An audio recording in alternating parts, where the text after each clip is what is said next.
नमस्कार दोस्तों, जय हिंद। मैं Udayveer Singh, chemistry lecturer GSSS Hodal, जिला पलवल, आपका स्वागत करता हूं क्लास 12 केमिस्ट्री के unit number 9 the coordination compounds के पार्ट 3 के अंदर। पार्ट 3 में हम लोग पढ़ेंगे टर्मिनोलॉजी। और प्यारे बच्चों, टर्मिनोलॉजी के अंदर में हम वो वर्ड्स पढ़ेंगे, उन डेफिनेशंस को, उन एग्जांपल्स को पढ़ेंगे जो इस पूरी यूनिट में जगह जगह यूज होंगे। आपने जब इंट्रोडक्शन मैंने आपको कराया था तो सबसे पहले हमने देखा था वार्नर कोऑर्डिनेशन थ्योरी। तो हम यहीं से इसी की टर्मिनोलॉजी से शुरू करेंगे। इसमें बहुत सारे ऐसे इंपॉर्टेंट पार्ट्स भी आएंगे जो कभी 2 नंबर में या 1 नंबर में शॉर्ट क्वेश्चंस के रूप में पूछ लिए जाते हैं। तो सबसे पहले हम उस एग्जाम्पल को लिखेंगे जो वार्नर ने एक्सप्लेन किया था। वार्नर ने एक्सप्लेन किया था CONH3 का होल 6 Cl3। तो प्यारे बच्चों, इसी के अंदर 4 टर्म हम एक्सप्लेन करेंगे। इसमें सबसे पहला टर्म होगा हमारा central metal ion, CMI, central metal ion. Central metal ion कोई भी ट्रांजिशन मेटल्स का आयन हो सकता है जिसके पास खाली ऑर्बिटल हो, जो इन लिजेंड से इलेक्ट्रॉन के पेयर एक्सेप्ट कर ले और उससे कोऑर्डिनेट बॉन्ड बना ले। तो CMI is the transition metal ion which have vacant d orbital, accept the lone pair of electron from ligands or electron pair donor species and coordinate bond called central metal ion. Example के लिए इस compound के अंदर है cobalt 3 positive central metal ion है। एक और हम एग्जाम्पल ले सकते हैं K4FeCN6, K4FeCN6। Central metal ion से जो डायरेक्टली जुड़ते हैं इलेक्ट्रॉन पेयर डोनेट करके, जो स्पीसीज डायरेक्टली जुड़ती हैं कोऑर्डिनेट बॉन्ड से, उन्हें हम कहते हैं legends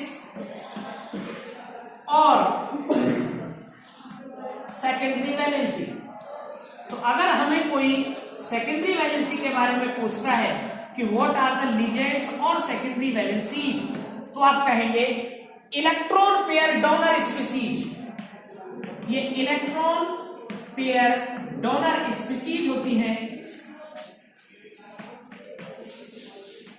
donate electron pair to the central metal ion and form coordinate bond.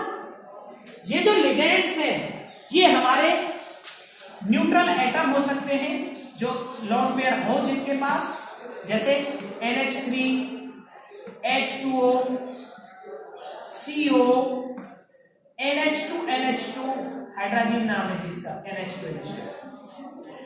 बहुत सारे हैं।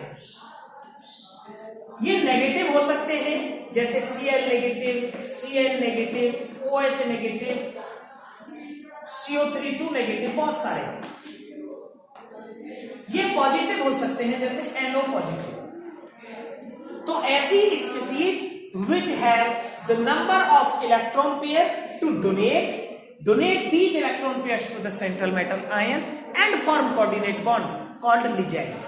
हम लिजेंड टॉपिक को दोबारा से पढ़ेंगे जब इसके बारे में बहुत सारी प्रॉपर्टीज पढ़ेंगे। प्यारे बच्चों, लिजेंड जितने इलेक्ट्रॉन पेयर डोनेट करता है, जितने, उसको जिन जिन एटम से करता है उसको उसकी डेंसिटी बोलते हैं, डेंसिटी। तो मैं लिजेंड को एक के साथ कंप्लीट कराता हूं।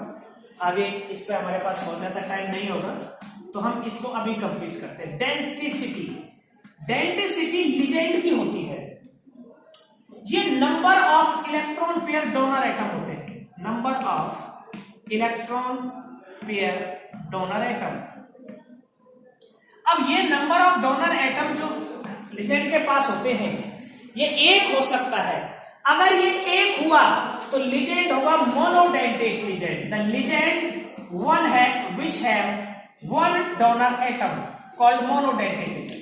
ये बाइडेंटेट लिजेंड हो सकते हैं। मोनोडेंटेट के सारे एग्जांपल हैं NH3, H2O, CN, Cl, बहुत सारे ये मोनोडेंटेट है। दूसरे ये बाइडेंटेट हो सकते हैं। The legends one have two donor atoms, जिनके पास दो डोनर एटम हो उनको हम बाइडेंटेट लिजेंड कहते हैं। एग्जांपल के लिए NH2 एक लॉन्ग पेयर डोनेट करेगा और NH2 हाइड्रोजीन एक लॉन्ग पेयर डोनेट करेगा।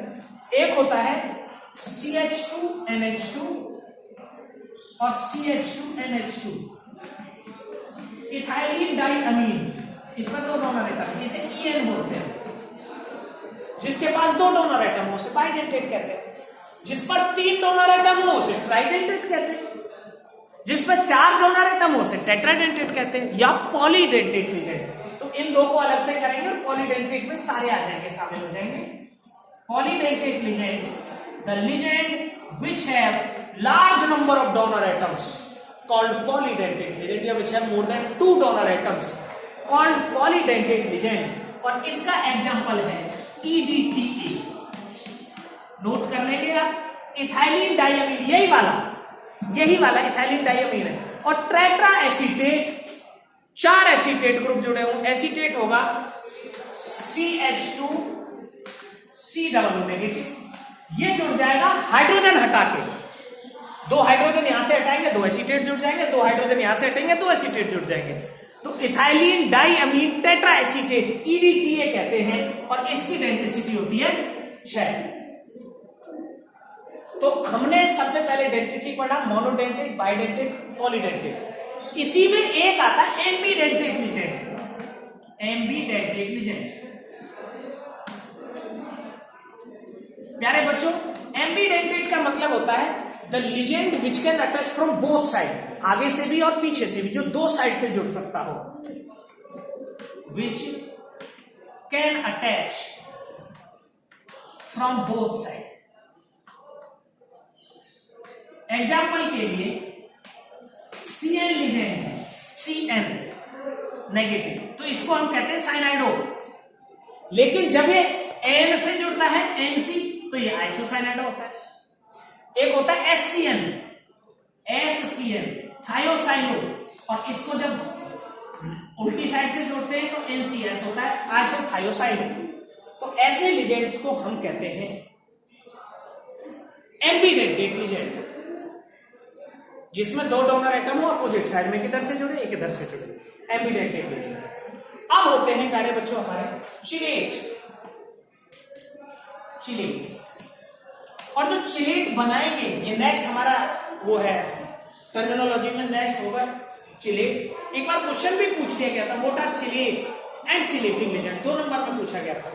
तो सबसे पहले हम समझेंगे चिलेट को। ये चिलेट वर्ड कहां से आया।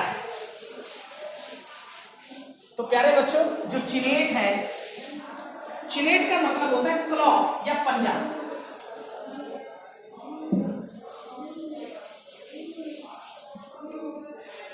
ऐसी स्ट्रक्चर होती है जिसमें सेंट्रल मेटल के अराउंड इस तरह से कोई मॉलिक्यूल ऐसे जुड़ जाता है, ऐसे, और पंजे जैसी स्ट्रक्चर बना लेता है इस तरह से। इसे हम कहते हैं चिलेट। रिंग लाइक स्ट्रक्चर बन जाती है किसी भी सेंट्रल मेटल के अराउंड। लेकिन ये बनाता कौन है? बाई या ट्राइडेंटेट लिजेंड। जब लिजेंड के पास दो डोनर एटम हो, जैसे एग्जांपल के लिए एक लिजेंड है ऑक्जेलेटो, ऑक्जेलिक एसिड का होता है C+O नेगेटिव और C+O नेगेटिव, ये ऐसे जुड़ जाए इससे सेंट्रल मेटल आयन के साथ, तो ये दो बॉन्ड बनाएगा, एक इधर से एक इधर से, तो ये हो जाएगा हमारा चिलेटिंग लिजेंड। इसी तरह एक चिलेट और जुड़ जाए इधर C+O नेगेटिव और C+O नेगेटिव, एक इधर से बना ले। ये EN है इथाइलिन डाइअमीन। तो बाई या ट्राइडेंटेट लिजेंड जब नंबर में एक से ज्यादा होकर सेंट्रल मेटल आयन के आसपास रिंग लाइक स्ट्रक्चर बनाए, उसको हम कहते हैं प्यारे बच्चों चिलेट, उस रिंग लाइक स्ट्रक्चर को। And the ligands are called chelating ligand. इसका एग्जांपल EN हो सकता है इथाइलिन डाइअमीन, इसका एग्जांपल ऑक्जेलेटो हो सकता है, इसके और भी कई एग्जांपल है, वो आप बुक से देख लेंगे, मैं आपको बाद में एक्सप्लेन कर दूंगा। तो ये हमारी नेक्स्ट टर्मिनोलॉजी है 3 चिलेट्स। अब हम बात करेंगे 4 नंबर पर आएगा हमारा प्राइमरी वैलेंसी।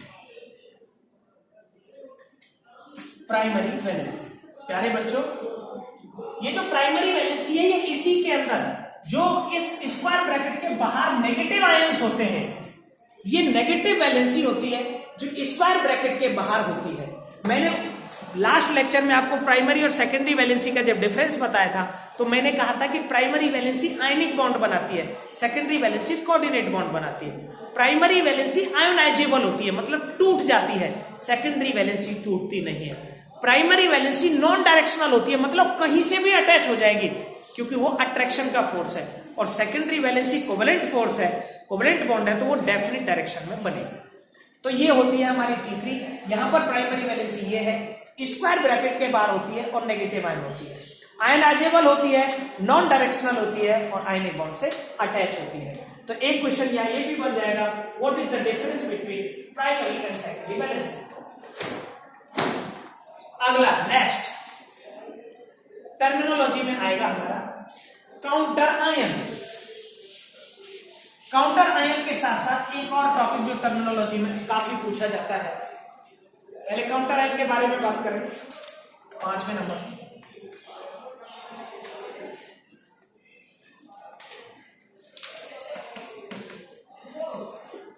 Counter ion.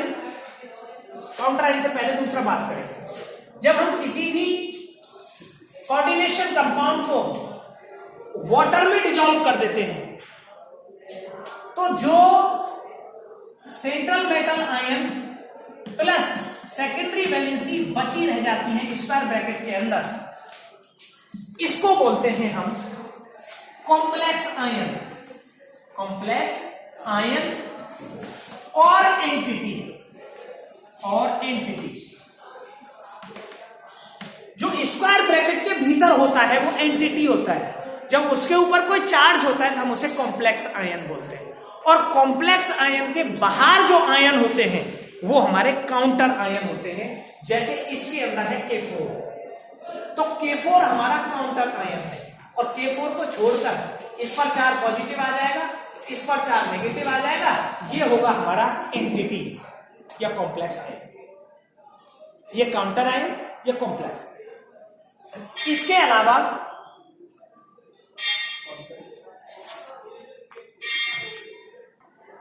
तो प्यारे बच्चों ये था हमारा जो टर्मिनोलॉजी है जो कोऑर्डिनेशन कंपाउंड्स में बार बार यूज करेंगे। इनसे छोटे छोटे क्वेश्चन भी पूछ लिए जाएंगे, इनसे हम आयंस का भी पता लगा लेते हैं, इससे कॉम्प्लेक्स की प्रॉपर्टीज भी डिसाइड होती है। एक हमारा जो टर्मिनोलॉजी होता है वो होता है कोऑर्डिनेशन नंबर। तो प्यारे बच्चों कोऑर्डिनेशन नंबर होता है सेंट्रल मेटल आयन जितने बॉन्ड बनाता है, कोऑर्डिनेट बॉन्ड लिजेंड के साथ, नंबर ऑफ बॉन्ड्स, उसे हम कोऑर्डिनेशन नंबर कहते हैं। एक इफेक्टिव एटॉमिक नंबर होता है EAN, एक कोऑर्डिनेशन नंबर CN जिसे हम कहते हैं, एक होता है EN इफेक्टिव एटॉमिक नंबर। और इफेक्टिव एटॉमिक नंबर को ये जो सेंट्रल मेटल आयन है इसमें लिजेंड जितने हैं इनटू 2 इलेक्ट्रॉन जोड़कर प्राइमरी वैलेंसी का चार्ज घटा दो। तो ये हमारे वो टर्म है जो बार बार रिपीट होंगे, यूज होंगे during the whole study of coordination compound, and in next lecture we will talk about the nomenclature of coordination compound. So thanks for watching, thank you and have a good day.